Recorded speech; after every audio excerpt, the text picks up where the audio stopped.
नमस्ते दोस्तों, मैं स्मिता टोके, एक रेकी ट्रेनर और सेल्फ एम्पावरमेंट कोच हूँ। मैं सुंदर और सुलझा जीवन जीने के लिए अपने ऑनलाइन प्रोग्राम्स के माध्यम से लोगों की मदद करती हूँ। आज मैं आपके लिए सर्दी अगर हो जाए तो उसके लिए कुछ टिप्स लेकर आई हूँ।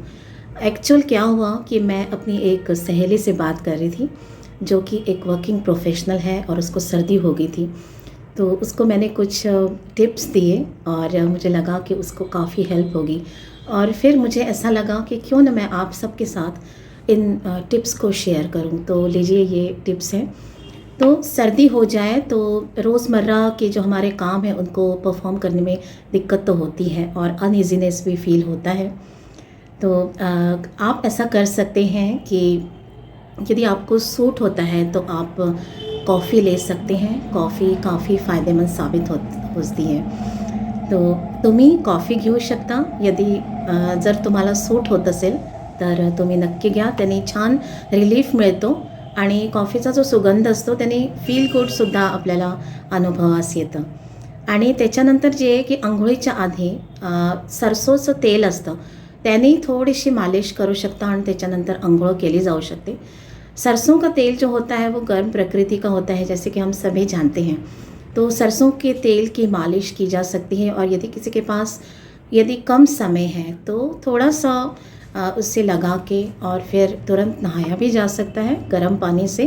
ये भी काफ़ी फ़ायदेमंद साबित होता है.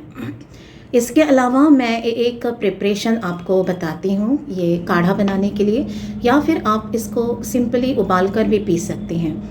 तो अदरक लीजिए, और यदि आपके पास ताज़ा अदरक नहीं है तो आप सौंठ का पाउडर भी ले सकते हैं, मुलेठी की स्टिक या मुलेठी का पाउडर, और जो हर्बल टी आती है जो कई कंपनीज़ की मिलती है आमतौर पे, उसमें से कोई भी आप ले सकते हैं. उसमें थोड़ा सा काली मिर्च की पाउडर, एक लौंग को कूट के आप डालिए और उसमें थोड़ी सी हल्दी और थोड़ा सा सेंधा नमक जो है सेंधा नमक आप ऐड कीजिए और इन सबको आप उबाल लीजिए. और उसमें आप जब उबलने लगे तो थोड़ा सा गुड़ ऐड कर दीजिए. गुड़ भी गर्म प्रकृति का होता है और इस प्रिपरेशन में मिठास भी आ जाती है. और अच्छी तरह से उबल जाए तो इसको फिर छान के पी लेना है. और छान के पीने के बाद ये ध्यान रखना है कि आप ठंडी हवा में ना जाएं, तो ये ज़्यादा असरकारी होगा. तर तुम्ही असं करू शकता की ताज़ं आलं घेऊन थोडासा एक तुकडा घ्यायचा त्याचा छोटासा, आणि ताज़ं आलं जर का नसेल तर तुम्ही सुंठ पावडरसुद्धा घेऊ शकता. त्याच्यामध्ये थोडंसं काळ्या मिऱ्याची पावडर, एक लवंग थोडंसं कुटून, आणि हर्बल टी अनेक कंपनीची मिळतात, तर हर्बल टी तुम्ही एक छोटासा चमचा त्याच्यामध्ये ॲड करा. आणि त्याच्यानंतर मुलेठी म्हणजे ज्येष्ठ मध आपण ज्याला म्हणतो त्याची तुम्ही एक छोटीशी स्टिक घेऊ शकता. आणि त्यामध्ये जर का ज्येष्ठ मधाची स्टिक नसेल तर पावडरसुद्धा इझिली अवेलेबल असते मार्केटमध्ये.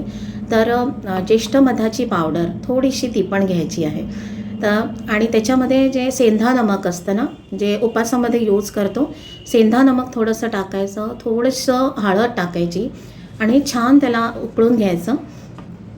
आणि उकळताच त्याच्यामध्ये थोडासा गूळ ॲड करायचा. गूळ पण गरम प्रकृतीचा असतो, त्याच्यामुळे या प्रिपरेशनला छान एक गोड चव येते आणि छान लागतं ते. आणि उकळल्यानंतर त्याला मग गाळून आपण पिऊन घ्यायचं आहे. आणि त्याच्यानंतर हे लक्षात ठेवायचं आहे की थंड वारं लागू नये द्यायचं, त्याने की या प्रिपरेशनचा जास्त उपयोग होतो. और आप ऐसा कर सकते हैं कि यदि इस प्रिपरेशन को काढ़े के फॉर्म में बनाना चाहते हैं तो 1 कप क्वांटिटी आप पानी की लें, एक बड़ा कप, और उसको फिर उबाल के आप आधा कप कर लीजिएगा. तो ये एक काढ़ा तैयार हो जाएगा. आप उसको उबाल के भी ले सकते हैं, काढ़े के फॉर्म में भी ले सकते हैं. तुम्ही याला उकळूनही घेऊ शकता आणि काढ्याच्या रूपातही घेऊ शकता. त्याने सर्दीमध्ये खूप आराम होतो. आणि इवन ज्यांना सर्दी नाही पण झाली आहे ना, त्यांनासुद्धा प्रिकॉशन करता हे प्रिपरेशन पूर्ण सर्दीभर म्हणजे पूर्ण ठंडीच्या मौसम में घेता है. पूरी सर्दी आप इसे ले सकते हैं. यहाँ तक कि आप बारिश के मौसम में भी इसे ले सकते हैं. ये काफ़ी सूदिंग होता है, शरीर को गर्मी देता है और बहुत ही अच्छा महसूस होता है, फुर्तीलापन भी महसूस होता है. इसके अलावा मैं बच्चों के लिए एक प्रिपरेशन बताती हूँ. ये पीढ़ियों से चली आ रही चीज़ें हैं. तो ये काफ़ी उपयोगी होता है। जो फिटकरी होती है उसे तवे के ऊपर आप फुला लीजिए। ये थोड़ी सी फिटकरी होगी, वो फूल के काफ़ी बड़ी मात्रा उसकी हो जाती है।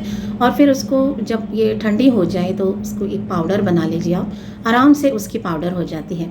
और फिर उसको आप ये जो मध यानी शहद होता है, यस शहद के साथ इस पाउडर को मिला के इसको बच्चों को चटा सकते हैं। दिन में 2 से 3 बार, बिल्कुल थोड़ी सी मात्रा में, छोटे बच्चों को कम ही मात्रा में देना चाहिए। उससे जो जमा हुआ कफ है वो आराम से आसानी से निकलने लगता है। और इस प्रिपरेशन का उपयोग बड़े भी कर सकते हैं। तो बड़े थोड़ी सी शहद की मात्रा को बढ़ा लें और थोड़ी सी ज़्यादा मात्रा में, बहुत ज़्यादा मात्रा में बिल्कुल भी नहीं लेना है। थोड़ा सा वेट करना पड़ता है इन सब चीज़ों के साथ में, लेकिन ये काफ़ी असरकारी रहती हैं। तर जी फिटकरी असते ना, त्याला तव्यावरती, गरम तव्यावरती आपण फुलवून घ्यायचं. म्हणजे गरम केलं की ते मोठं असं होऊन जातं फुलासारखं आणि त्याला थोडंसं थंड करून आणि मग त्याची पावडर बनवायची आणि मधामध्ये घालून त्याला लहान मुलांना चाटवू शकतो. अगदी थोडीशी क्वांटिटी घ्यायची लहान मुलांकरता ऑब्व्हियसली. आणि जो जमलेला कफ असतो शरीरामध्ये किंवा छातीमध्ये कफ जमून जातो आणि मग तो निघत नाही, तो इझिली निघू शकतो आणि खूप छान असतं हे मुलांकरता. मोठेसुद्धा या प्रिपरेशनचा उपयोग करू शकतात आणि मोठे त्याला थोडंसं जास्त क्वांटिटीमध्ये घेऊ शकतात. तर हे थोडेसे काही टिप्स होत्या. मला असं वाटतं कि सगळ्यांना त्याचा फ़ायदा होईल. मुझे आशा है कि आप लोगों को इससे काफ़ी मदद मिलेगी। तो मैं इसी तरह की टिप्स के साथ आती रहूँगी जो कि मुझे लगेगा कि शायद सबके लिए फ़ायदेमंद हो। तो thank you for watching. Stay blessed. नमस्ते।